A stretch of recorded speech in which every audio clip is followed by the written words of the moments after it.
My sister sold our mother's last camera for a Bali vacation and called me pathetic for crying. I'm Victoria Smith, 35, and this is how a vintage camera exposed my sister's greed to our entire family. What started as a missing heirloom turned into the biggest revelation of our lives, one that cost my sister everything she thought she deserved. If you're watching this, please subscribe and let me know where you're watching from. It started 3 weeks after Mom's funeral when I noticed her camera was missing from the glass cabinet where she'd kept it for 30 years. Mom was Margaret Smith, a retired photographer who'd captured Seattle's transformation through 5 decades. Her studio walls held portraits of 3 mayors, countless newlyweds, and every milestone of our family's life. But her most precious possession wasn't any of those famous shots. It was her Leica M3 from 1954, a wedding gift from my grandfather. "This camera has a soul," she'd tell me, letting my small fingers trace its leather body. "It captured your father's last Christmas, your first steps, Melissa's graduation.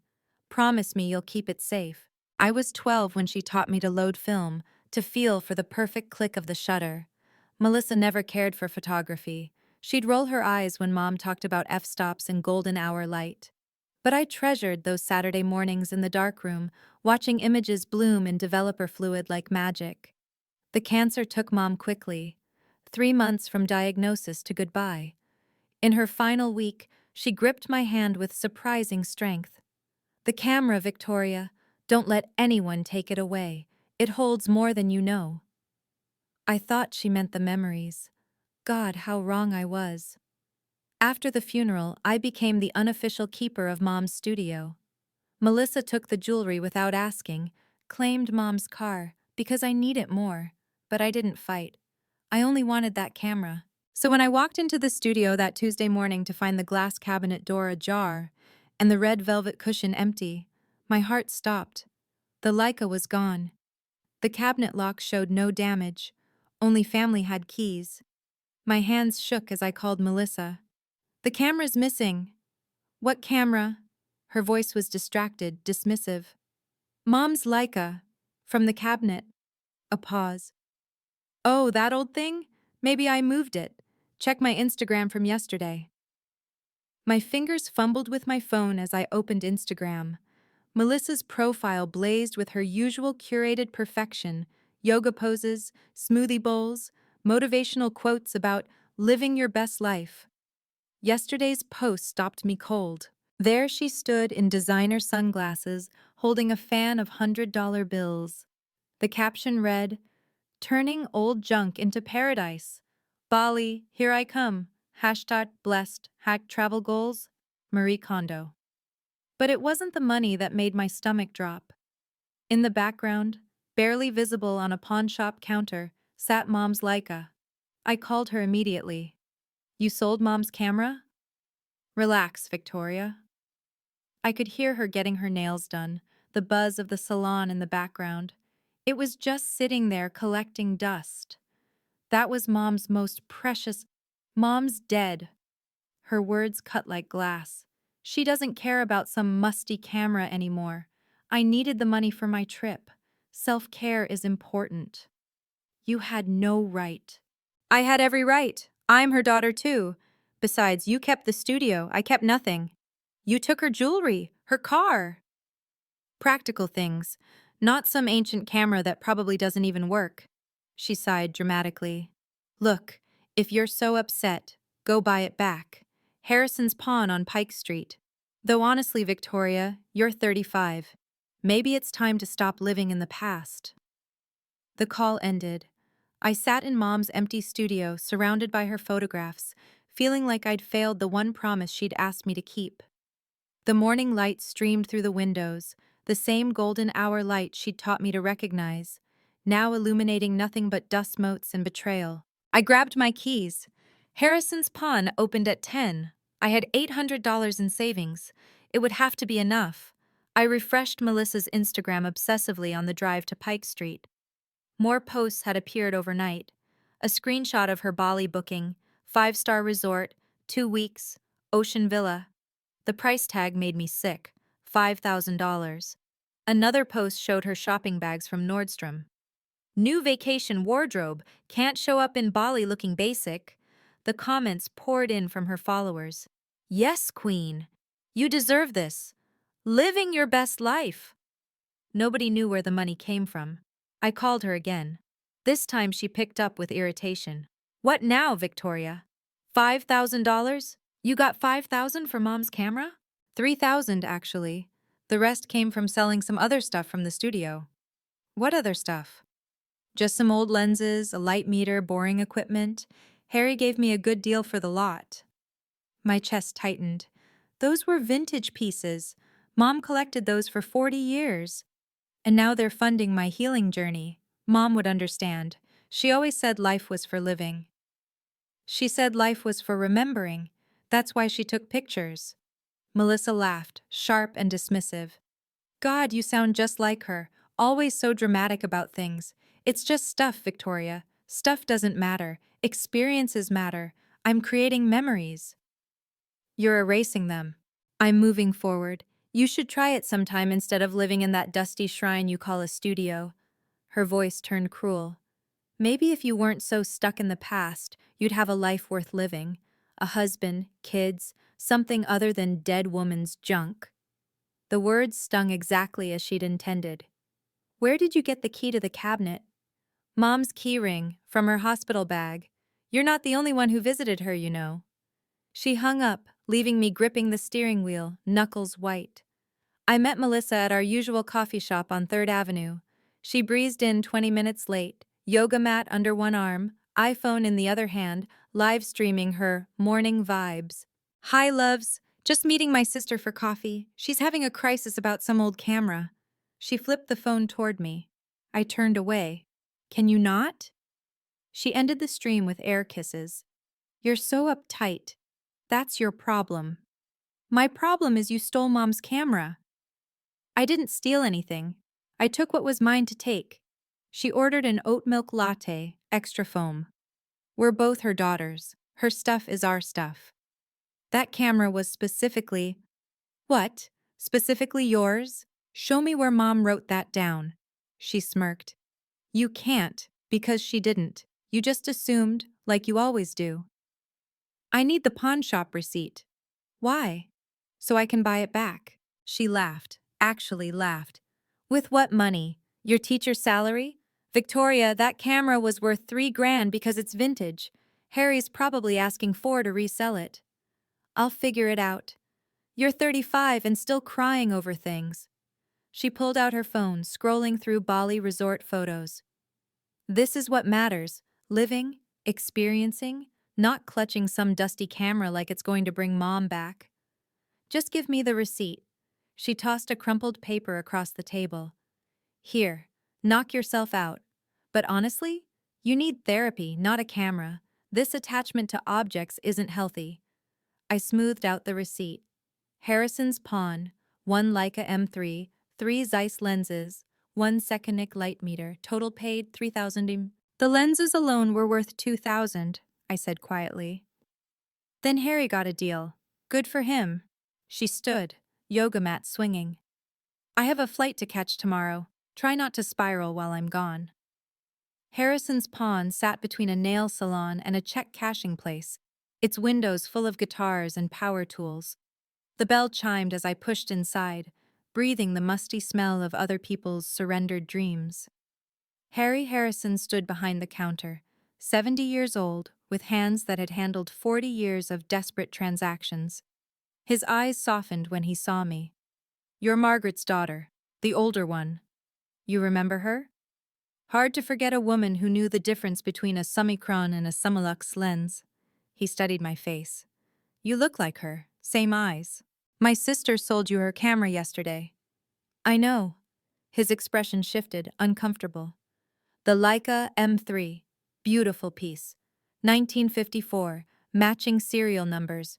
Your mother brought it in once, 15 years ago, just to show me. Said it was her father's wedding gift. I need to buy it back. He turned to the case behind him, pulled out the camera. My throat tightened seeing it there, Mom's most precious possession sitting between a PlayStation and somebody's wedding ring. $3,000 to reclaim it, he said quietly. I'm sorry. That's what I paid. I have 800 now. Can I pay in installments? He was examining the camera, frowning. That's strange. What? The frame counter shows 12 exposures. Your sister said it was empty. He popped open the back. There's film in here. My heart stopped. Film? Kodak Tri-X, black and white. He held it to the light. Looks like it's been in here a while.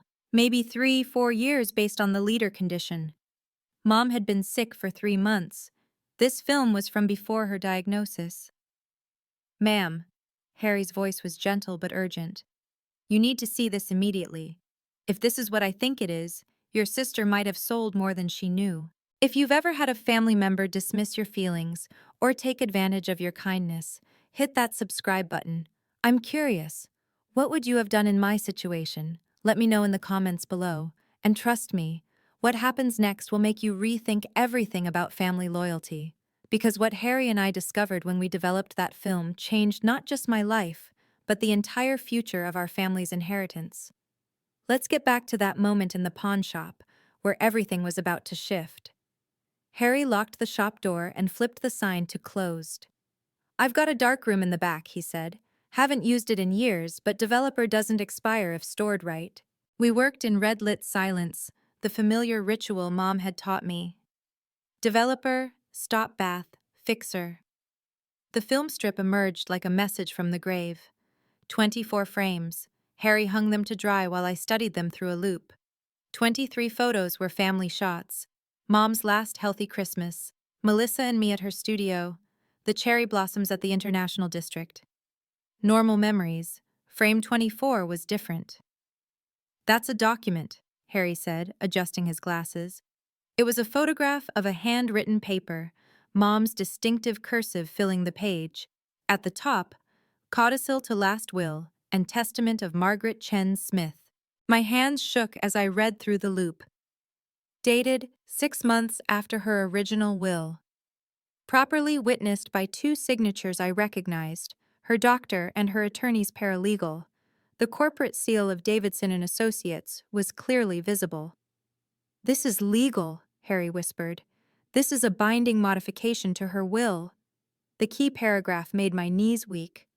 If my daughter Melissa sells, pawns, or otherwise disposes of any family heirloom or studio equipment without her sister Victoria's written consent, she forfeits all rights to her inheritance. The entirety of my estate shall pass to Victoria alone. Below that, Mom's explanation. Those who cannot treasure memories should not profit from them. Harry made enlarged prints while I stood frozen. Your mother was a smart woman. She knew exactly what she was doing. But why hide it in the camera? Because she knew. Somehow, she knew who would keep it and who would sell it. I read the codicil 3 more times, each word in Mom's careful handwriting burning into my memory. I, Margaret Chen Smith, being of sound mind and body, do hereby modify my last will and testament with the following conditions. My estate, valued at approximately $2 million, including the Seattle property, investment accounts, and studio assets, was to be divided equally between my daughters Victoria and Melissa. However, I add this provision. If Melissa sells, pawns, or otherwise disposes of any item from my studio or personal collection without Victoria's written permission, she forfeits all inheritance rights. Everything passes to Victoria. I make this modification knowing my daughter's natures. Victoria treasures memories. Melissa treasures money. This is not punishment, but protection, for the legacy I spent a lifetime building, and for Victoria, who will preserve it. The person who cannot value a simple camera will not value a fortune wisely. Below were the witness signatures and notary seal. The date was January 15th, 2022. Mom had been diagnosed in March. She knew she was getting sick, I whispered. Harry nodded. The frame before this shows your mom holding the document like a selfie, proof she authored it. Smart lady. Why didn't she tell anyone? Maybe she hoped she wouldn't need to. Maybe she hoped Melissa would surprise her. He printed extra copies. You need to call that law firm, today. I thought about Melissa, probably packing for Bali right now, posting about manifesting abundance. She had no idea she'd just manifested the opposite. Your mother protected you, Harry said gently, even from beyond. She protected both of us. Melissa from her own worst impulses, me from being taken advantage of. What are you going to do? What Mom wanted. Follow the law. Mr. Davidson's office occupied the 40th floor of the Columbia Center. His paralegal, Jennifer, was the one who'd witnessed Mom's codicil. I remember this, Jennifer said, studying the photograph. Mrs. Smith came in alone, very specific about the wording. We tried to convince her to file it formally, but she insisted on keeping it private. Davidson examined the prints through his reading glasses. This is absolutely binding. The witnesses, the notarization, the language, all legal. The photographic evidence with metadata showing the date? Brilliant. So, Melissa really loses everything? According to this, yes. The moment she sold that camera without your permission, she triggered the forfeiture clause. He leaned back. Your mother's estate is substantial. The house alone is worth $1.2 million. The investment accounts, another $800,000. Melissa's planning to leave for Bali tomorrow. We need to act fast. There's a family gathering this weekend, correct? I nodded. Saturday. Our cousin's engagement dinner. Melissa organized it at Giovanni's. Perfect. We'll make the announcement there. Public, witnessed, undeniable. He pulled up the estate files. Your mother was clever. The original will is simple, equal division. No one would suspect a codicil existed. Should I tell Melissa beforehand? Absolutely not. Let her enjoy Bali. The return will be that much more educational. His expression was professionally neutral, but I caught a glimmer of satisfaction. Your mother paid me to protect her daughter's interests. Sometimes that means protecting them from each other. Jennifer prepared the documents while I sat with the weight of $2 million and a sister who'd sold it all for a vacation. Outside, Seattle's skyline stretched toward Elliott Bay. Somewhere out there, Melissa was probably getting a spray tan, completely unaware that her greed had just cost her everything. Melissa's Instagram became a countdown to disaster. Bali in 24 hours, with champagne emojis, packed and ready for paradise, with a flat lay of designer swimsuits. Goodbye, Seattle Gray. Hello, Bali Sun. The family group chat buzzed with her updates. Can't wait to see everyone Saturday before I jet off. Giovanni's at 7, my treat for appetizers. Aunt Carol responded with heart emojis. So proud of you for prioritizing self-care. Uncle Robert chimed in. About time someone in this family learned to live a little. Melissa Private messaged me. You're coming Saturday, right? Or are you too busy mourning that camera? I responded simply, I'll be there. Good. Try to smile. It's supposed to be a celebration. Friday afternoon, she posted from the airport lounge. First class upgrade. When you manifest abundance, abundance manifests you.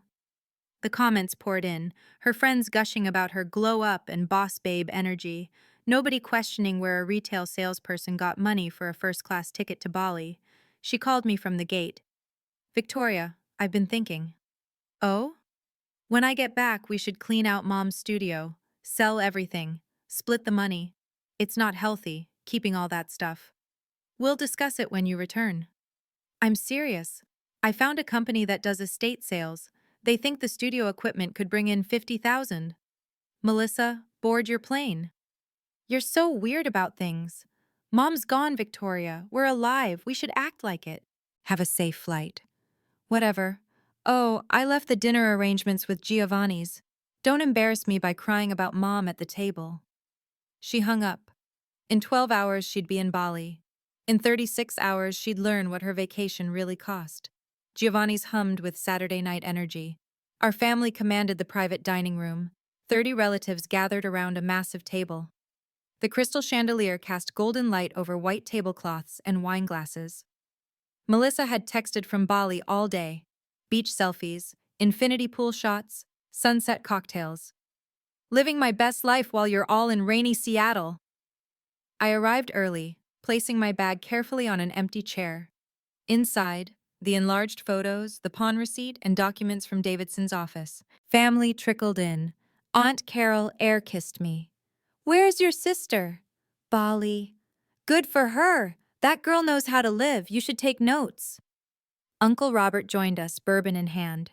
Melissa sent pictures. "That resort costs $500 a night. Business must be good." Something like that. Cousin Jennifer pulled up Melissa's Instagram. "Look at this spa treatment. $1,000 for a gold facial." The table filled. Everyone scrolling through Melissa's posts, living vicariously through her curated adventure. Nobody asked how she afforded it. "She sold some old things from Mom's studio," I said quietly. Aunt Carol waved dismissively. "Smart girl. No point hoarding junk. Your mother would understand." Would she? Of course. Margaret was practical. She'd want you girls to be happy. The appetizers arrived. Bruschetta, calamari, Caesar salad. Melissa had ordered the cheapest options, but nobody noticed, too busy discussing her Bali adventures. Uncle Robert raised his glass. "To Melissa, for showing this family how to live." Everyone toasted. I lifted my water glass, knowing that in 20 minutes, Mr. Davidson would walk through that door.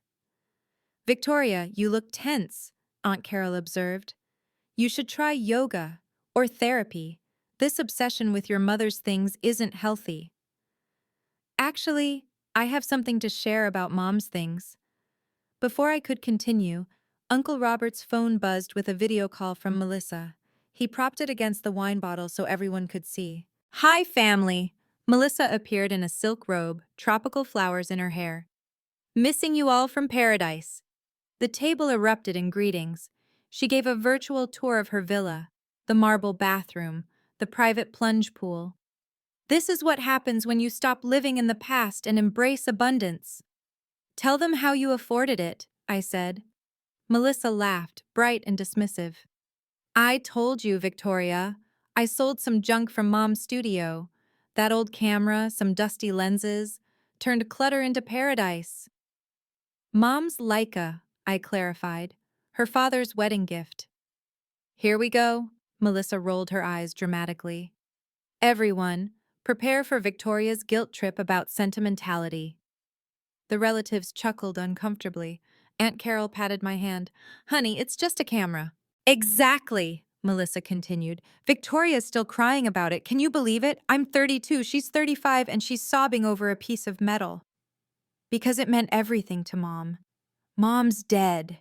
Melissa's words echoed in the suddenly quiet room. "She doesn't care about cameras or studios or any of that.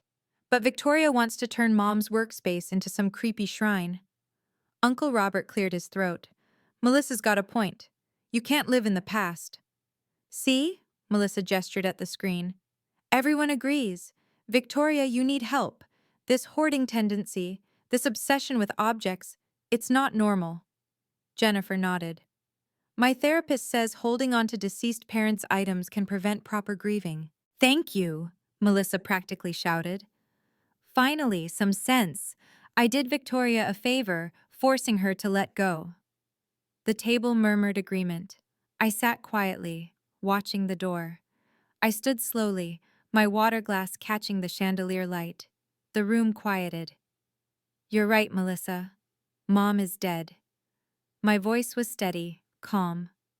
"She died 3 months ago, holding my hand, worried about what would happen to her legacy."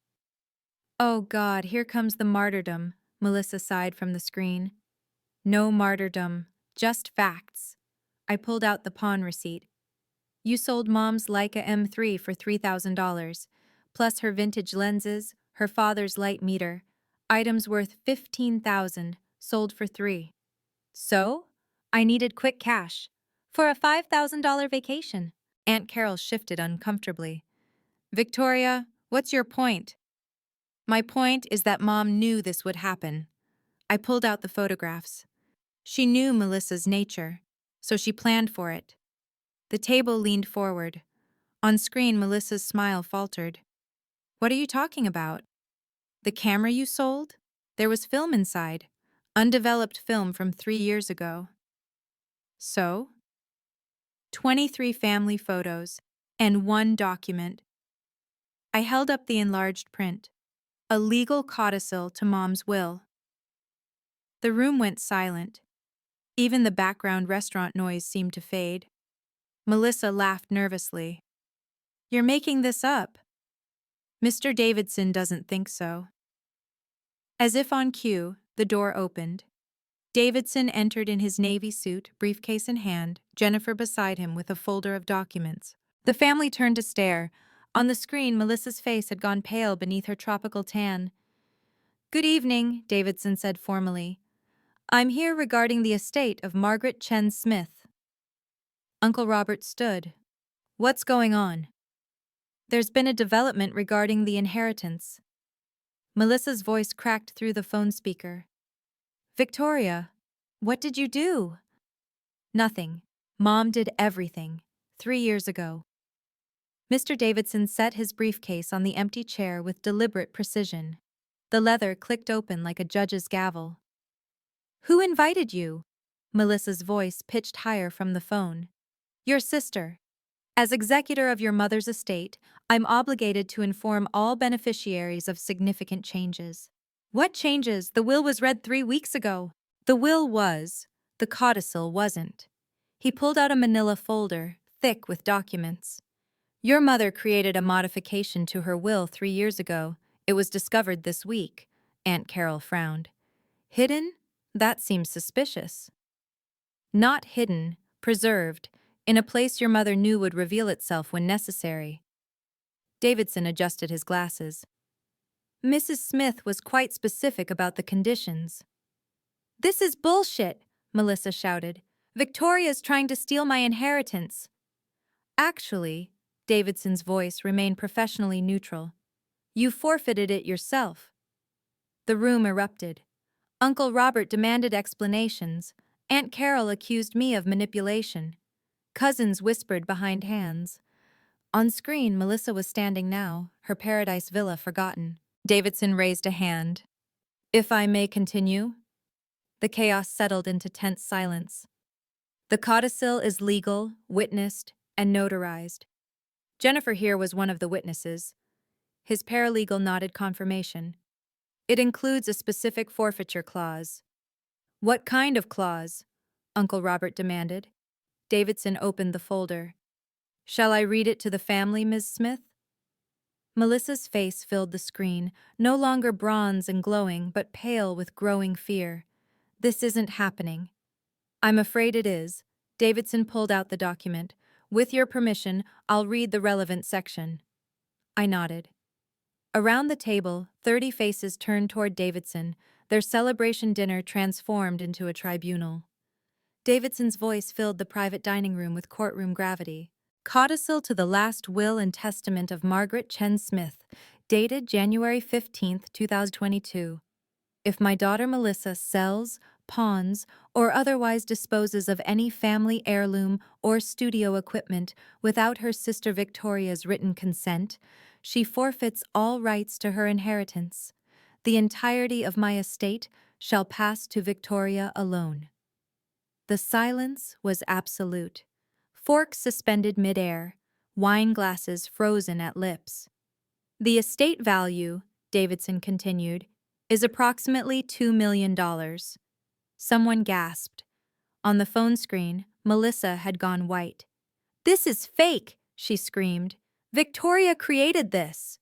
Davidson pulled out the photographs. "The document was photographed by your mother, hidden in her camera's film compartment. The metadata confirms the date. The witnesses are legitimate. The notary seal is valid." He passed the photos around the table. Aunt Carol studied them, her face changing from skepticism to shock. "Furthermore," Davidson continued, "we have the pawn shop receipt showing Ms. Melissa Smith sold the camera and equipment 3 days ago without Victoria's permission." "I didn't know about any codicil." "Ignorance doesn't void the clause." Uncle Robert grabbed the receipt. $3,000. You gave up $2 million for $3,000? Melissa was crying now, mascara streaming. This isn't fair. Victoria manipulated Mom. Yeah, your mother acted alone, Jennifer spoke up. I witnessed her signing. She was completely lucid, very deliberate. But why? Aunt Carol asked. Davidson read the final paragraph.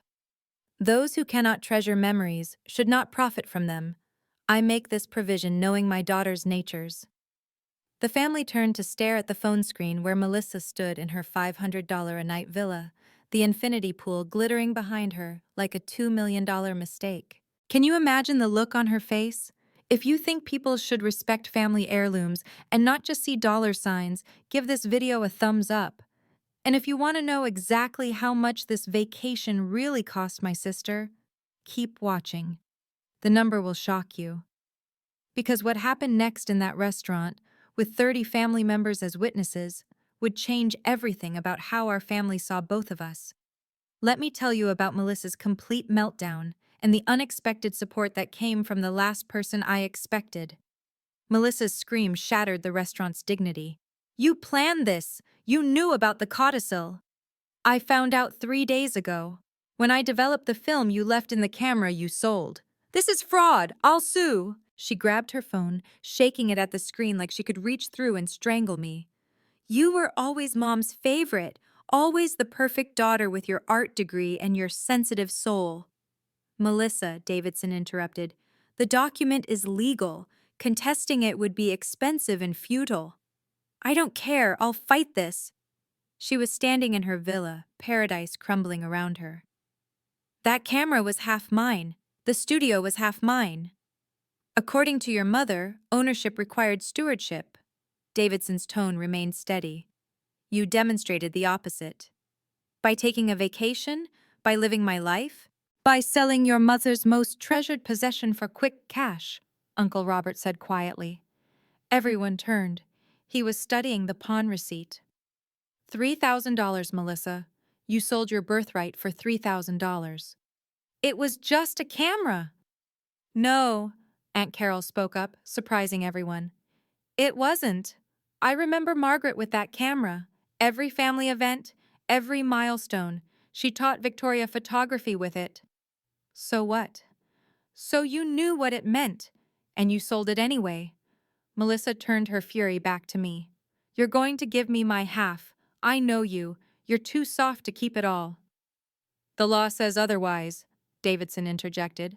Screw the law. We're sisters. We are, I said quietly. Which is why you knew I'd never fight you for the jewelry, the car, or anything else you took. You counted on my softness. Mom counted on your greed. Davidson pulled out his laptop, connecting it to his phone. Ms. Smith, I have additional evidence to present. What now? Melissa's voice cracked. The screen filled with a video. Mom appeared, sitting in her studio, the same chair where she'd taught me composition. The timestamp showed 3 years ago, January 15th, 2 hours after signing the codicil. My name is Margaret Chen Smith, Mom's voice filled the restaurant. I'm recording this to explain my decision. Everyone leaned forward. Even Melissa fell silent in Bali. I've modified my will today. If Melissa sells any family heirlooms without Victoria's permission, she loses her inheritance. Mom looked directly at the camera. I do this not from cruelty, but from wisdom. Melissa has always valued things only for their monetary worth. Victoria treasures them for their memories. She held up the Leica. This camera will be the test. If Melissa can respect it, keep it in the family, then she's grown. If she sells it the moment I'm gone, then I've protected Victoria from a lifetime of being exploited. This is emotional manipulation, Melissa shouted. Mom continued as if anticipating the objection. Melissa will call this unfair, but what's unfair is taking advantage of your sister's gentle nature. What's unfair is selling memories for vacations. Harry from the pawn shop stood up from a corner table. I hadn't noticed him arrive. I can confirm the camera contained this film, undeveloped for 3 years. Jennifer added, I have the original notarization records. Everything is legitimate. The evidence mounted like stones on Melissa's chest. On screen, she sank onto her villa's designer couch, the paradise view mocking her with its temporary beauty. $2 million, she whispered. I lost $2 million. You lost more than that, Aunt Carol said quietly. The family's shift was palpable, like wind changing direction.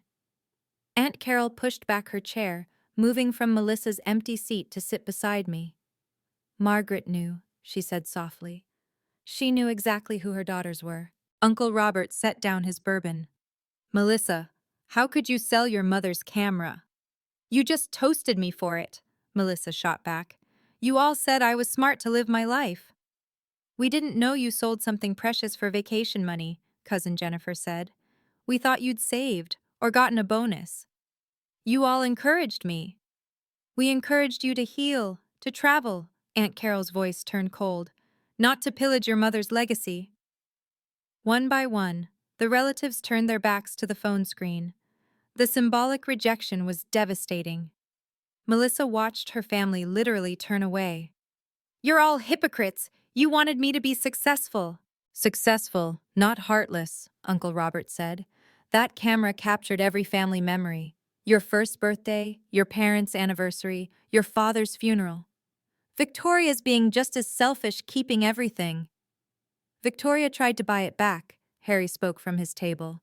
She offered me her entire savings, $800, everything she had. The family turned to me, then back to the screen where Melissa sat in her luxury villa. $800, Jennifer repeated. Victoria was willing to pay everything she had. You sold it for a vacation. This isn't fair. Your mother thought it was, Davidson said simply. The waiter appeared, hesitant. Should I serve the main course? The family sat in stunned silence, their celebration dinner now awake for Melissa's inheritance. Davidson pulled out a detailed financial statement. Let me clarify the exact figures for everyone. The restaurant fell silent. Even the waitstaff stopped moving. The Seattle house, $1.2 million. Investment accounts, $800,000. Studio equipment and archives, $50,000. Personal effects and jewelry, $30,000. Total estate value, $2.08 million.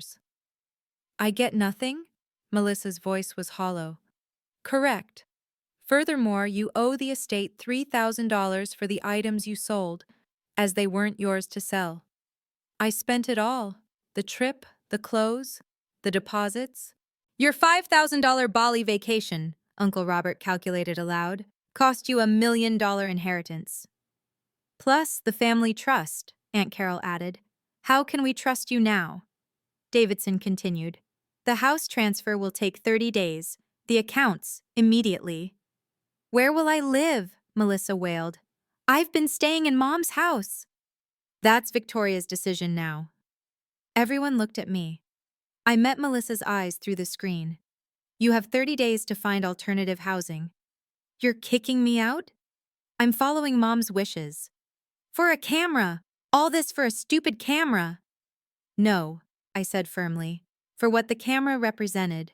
Trust, respect, family legacy. Davidson pulled out his calculator.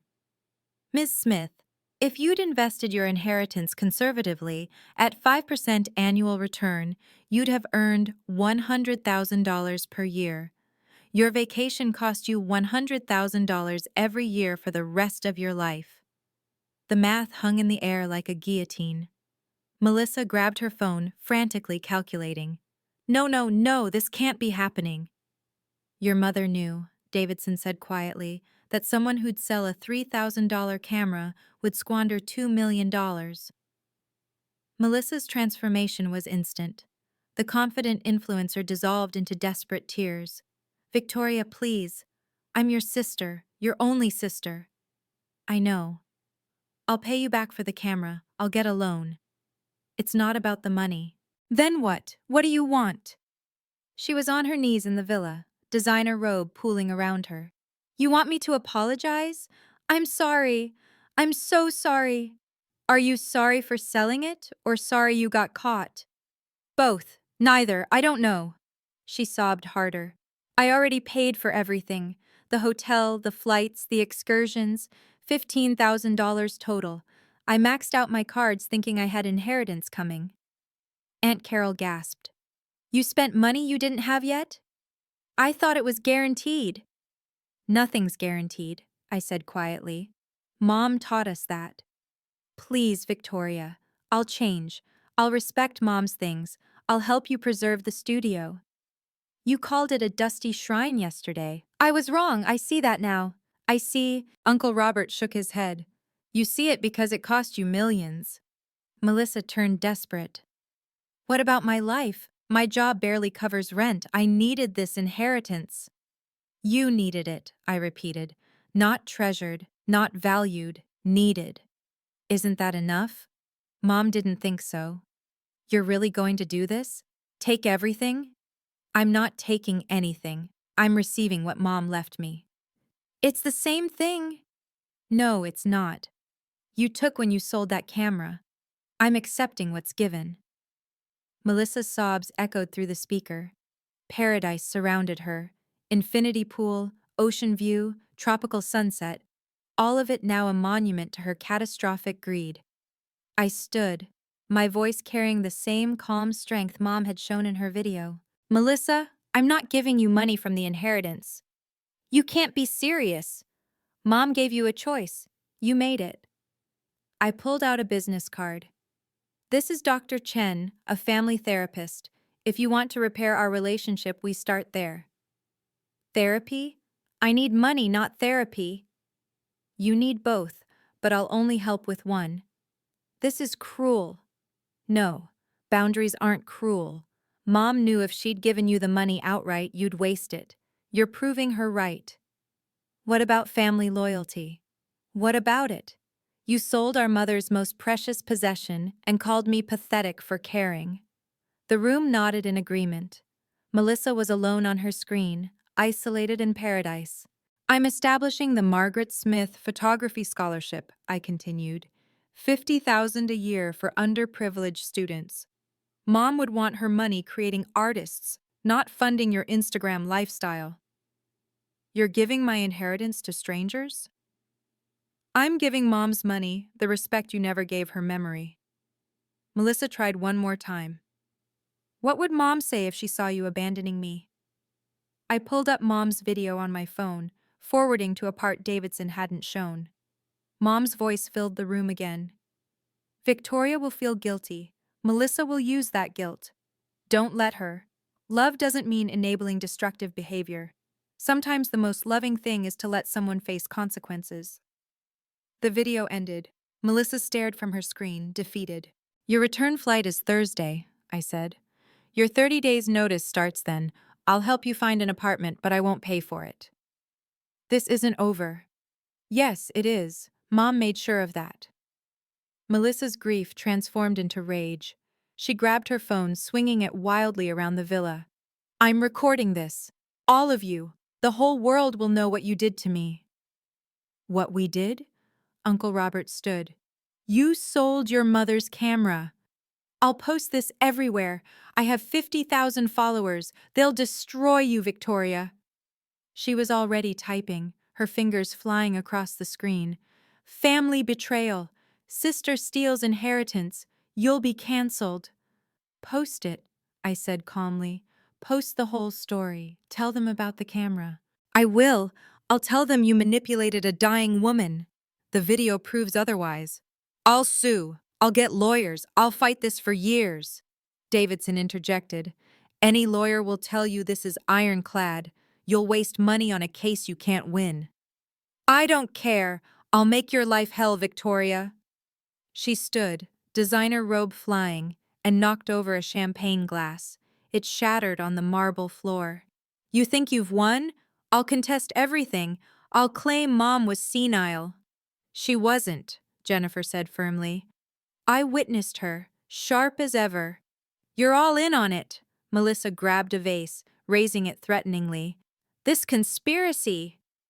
The hotel staff appeared in her video background, drawn by the commotion, security in crisp uniforms. Ma'am, is everything all right? No, my family is stealing from me. The security guard looked confused. Ma'am, please put down the vase. She threw it. It exploded against the wall. The guards moved in. "Don't touch me! I paid for this room!" "Ma'am, we need you to calm down." The phone fell, showing only ceiling as sounds of struggle filled the speaker. Then the call ended. The silence after Melissa's call ended was profound. Then Aunt Carol stood and walked over to embrace me.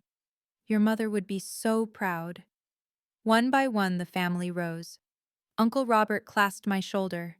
"You handled that with more grace than I would have." "She's still my sister." "Which makes this harder, not easier." Cousin Jennifer hugged me. "You did the right thing." The support was overwhelming. These same people who'd toasted Melissa's vacation an hour ago now surrounded me with understanding. "We didn't know," Aunt Carol said.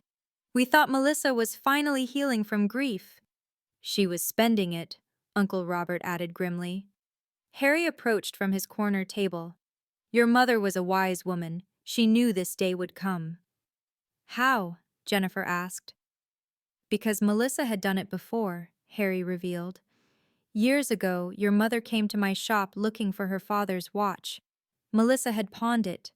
Your mother bought it back quietly, never said a word." The family gasped. This wasn't Melissa's first betrayal. Mom protected her, I realized, even then. "Until she couldn't anymore," Davidson said, packing his briefcase. "The codicil was her way of protecting you both. You from exploitation, Melissa from herself." The waiter nervously approached. "Should we continue with dinner?" Uncle Robert laughed bitterly. "Melissa ordered the cheapest appetizers for 30 people while spending 5,000 on herself." "I'll cover dinner," I said. "Mom would want us together." "With your new inheritance?" Aunt Carol asked gently. "With my teacher's salary. The inheritance will go to the scholarship fund after expenses." The family stared. "All of it?" "Most of it. Mom's legacy isn't money, it's what we do with it." Monday morning, I returned to Harrison's pawn. The bell chimed the same, but everything felt different. Harry smiled when he saw me. "The inheritor returns." "Just Victoria, please." He'd already removed the Leica from the display case. It sat on the counter, polished and dignified. 3,000 to reclaim it, he said, then pushed the receipt back. "But I'm not taking your money." "Harry, your mother was kind to me. Years ago when my wife was dying, she photographed us. No charge. Said memories shouldn't have a price tag." He slid the camera toward me. "Neither should this." "I need to pay you something." "Then pay it forward. That scholarship fund you mentioned, put my 3,000 there." I picked up the camera, feeling its familiar weight. Mom's fingerprints were still on the leather, invisible but present. "There's more," Harry said, producing a box. "Your sister didn't know what she had. These lenses? They're lights glass from the 1960s. Collectors would pay 20,000. She sold them for pennies, because she saw junk where others see treasure." He included several rolls of film. "For new memories." "I can't accept all this." "Your mother accepted nothing from me when I couldn't pay. This is balance being restored." I loaded a fresh roll into the Leica, the motion automatic from years of Mom's teaching. The first frame clicked into place. "What will you photograph first?" Harry asked. "The studio, before anything changes. Mom would want it documented." "She documented everything else," he smiled, "except herself, too busy capturing everyone else's stories." That was Mom, always behind the camera, never in front. Maybe that's the real inheritance, not money or property, but perspective. Back in Mom's studio, I developed the rest of the film from the camera. Each image emerged in the developer like messages from the past. Christmas dinner, 3 years ago. Mom healthy, laughing. Melissa and me on either side, before everything changed. The cherry blossoms at the International District. Mom's hands holding the Leica, teaching a young student. The last frame made me gasp. It was a self-portrait of Mom, holding a letter. I could read it clearly in the enlargement. "My dear Victoria, if you're reading this, you found the film. I knew you would. You always saw what others missed. I'm not punishing Melissa. I'm protecting you both. She needs to learn that value isn't monetary. You need to learn that kindness requires boundaries. The camera was never about the camera. It was about what we choose to preserve versus what we're willing to sell. I've watched Melissa sell pieces of our history for years. Grandpa's watch, grandma's rings, always thinking I didn't notice. I bought them back each time, but I won't always be here to fix her mistakes. This codicil isn't about money, it's about truth. Melissa will sell the camera because that's who she is. You'll try to save it because that's who you are. And in that moment, you'll both reveal yourselves completely. Use the inheritance wisely, not to punish, but to build. Create something that honors memory while serving the future. And forgive Melissa, eventually, not for her sake, but for yours. She's broken in ways money can't fix, but you're strong in ways she'll never understand. All my love, Mom. I sat in the dark room, crying for the first time since finding the will. Not from sadness, but from understanding. Mom had orchestrated everything, even her final lesson. 2 weeks later, Melissa stood at my apartment door. No designer clothes, no perfect makeup. She looked exhausted, humble. Can we talk? I let her in. She sat on Mom's old couch, the one she'd called outdated last month. I canceled the rest of the trip, came home early. Why? The hotel kicked me out after my meltdown. The video went viral, but not how I planned. She showed me her phone. The comments were brutal. Spoiled brat sells dead mom's camera. Karma is beautiful. $2 million vacation. I'm sorry that happened. Are you? Yes, public humiliation wasn't part of mom's plan. Just private consequences? Just consequences. She pulled out an envelope. $3,000. I sold my car. You didn't have to. Yes, I did. It's not about the money anymore. She looked around the apartment, seeing Mom's photos on every wall. I never understood why you kept all this. Because every picture tells a story. I thought they were just old. Old doesn't mean worthless. I'm seeing a therapist, the one you recommended. She twisted her hands. She says I have issues with attachment, that I sell things before they can be taken away. Mom knew that. How? Because she watched you do it for years, but she loved you anyway. Loved me enough to disinherit me? Loved you enough to show you who you are, and give you a chance to change. Melissa stood to leave, then paused. The scholarship fund. Can I contribute when I get back on my feet? Of course. Don't give me any inheritance money. Mom was right. I'd waste it. It was the first honest thing she'd said in years. The Margaret Smith Photography Foundation launched 6 months later. The studio became a teaching space, Mom's equipment finally serving new hands. The first scholarship recipient was Maria, 19, from White Center. She held the Leica like it was made of gold. This is the actual camera? The one that started everything, I confirmed. I read about what happened. Your sister made a choice. Now we're making different ones. I taught Maria the same way Mom taught me, loading film by feel, finding light in shadows, seeing stories in stillness. The studio filled with students every Saturday, learning on equipment Melissa had called junk. The local news covered the launch. Teacher turns inheritance into opportunity. They interviewed me in Mom's studio, her portraits watching from the walls. Why give away $2 million? Because Mom gave me something worth more. She taught me to see. Now I'm passing that on. They wanted to interview Melissa too, but she declined. She was working 2 jobs, living in a small apartment in Renton, rebuilding. The Foundation's first exhibition opened at the Seattle Art Museum. Through Margaret's lens, 50 years of her photography. The mayor attended. 300 people came. Melissa arrived late, standing in the back. She studied each photograph, seeing our family history properly for the first time. The camera that captured it all sat in a place of honor, behind glass but still working. It really was never about the camera, she said quietly. No. It was about what the camera represented.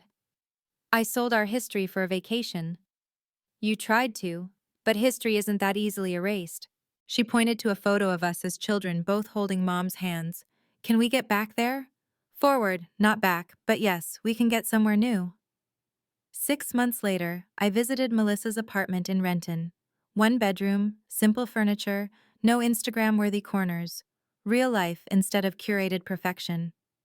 I'm working at 2 places, she said, pouring coffee from a regular maker, not an espresso machine. Retail during the day, restaurant at night. That's exhausting. It's honest. Her refrigerator held actual food, not just champagne and takeout containers. The walls had a few family photos, small prints I'd made for her. Therapy is helping, she continued. Dr. Chen says I equated things with love. If I could sell something, it meant I had power over it. And now? Now I'm learning this difference between price and value. She showed me her bank statement. I'm saving, slowly, $50 a week. For what? I don't know yet. Maybe nothing. Maybe just to prove I can. Her phone sat face down on the table. I deleted Instagram. Couldn't stand the fake life anymore. That must have been hard. Losing 2 million was hard. Deleting an app was relief. She laughed bitterly. My followers dropped me anyway after the video went viral. You're different. I'm broke. It's clarifying. I mean, you're present. Before, you were always performing. For who? An audience that vanished the second I became real?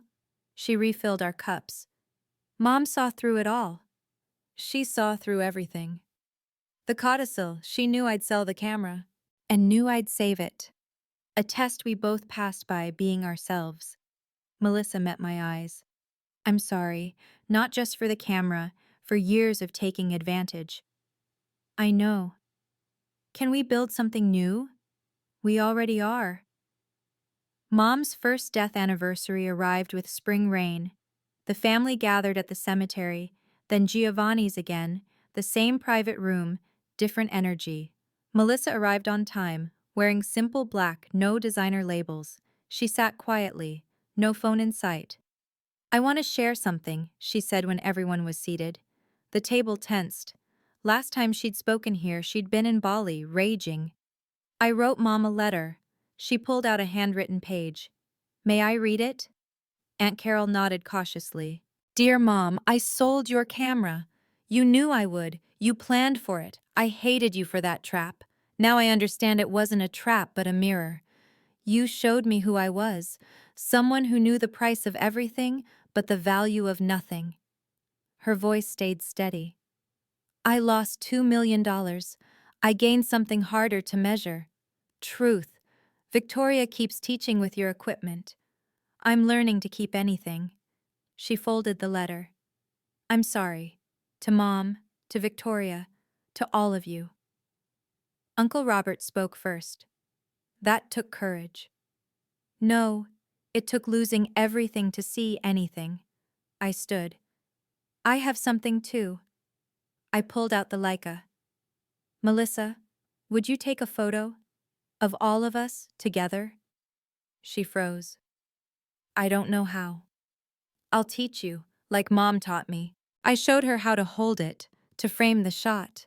The family arranged themselves, and for the first time in years, Melissa stood behind Mom's camera instead of in front of her own phone. The shutter clicked. How did it feel? Aunt Carol asked. Like holding history, Melissa said quietly. Like finally understanding what I threw away. The Leica sits on my shelf now, not locked away, but displayed openly. Students use it every Saturday, adding their stories to its history. Melissa comes to the studio sometimes. She's learning photography, slowly, without posting about it. Last week, she developed her first roll successfully. The joy on her face was real, unfiltered. Mom knew, she said, watching the images appear. She knew exactly how this would play out. Her final lesson. Expensive lesson, $2 million. The lesson was free. The consequences cost $2 million. She laughed genuinely. Remember when I called you pathetic for crying? 3 days before you lost everything. Mom must have been laughing from heaven. Mom didn't want you to lose, she wanted you to learn. Same thing in my case. The studio door opened. Maria entered with her latest portfolio. Her work was exceptional, already attracting gallery attention. This is what Mom wanted, I said. Art continuing, stories being told. With the camera, I tried to turn into vacation money. That vacation changed everything. $5,000 for 5 days, $2 million lost forever.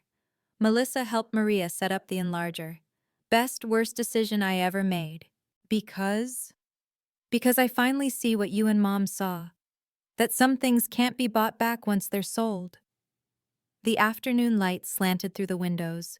Mom's golden hour arriving on schedule.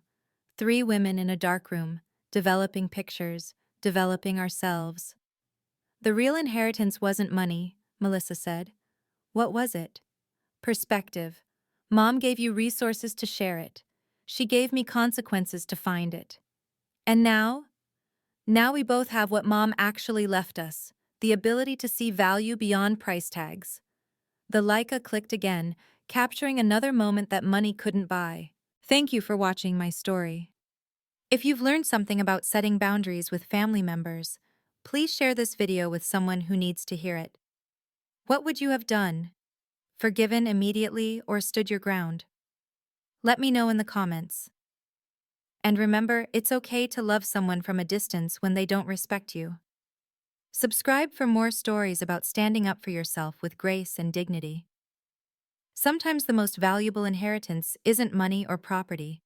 It's the wisdom to know what's truly worth preserving.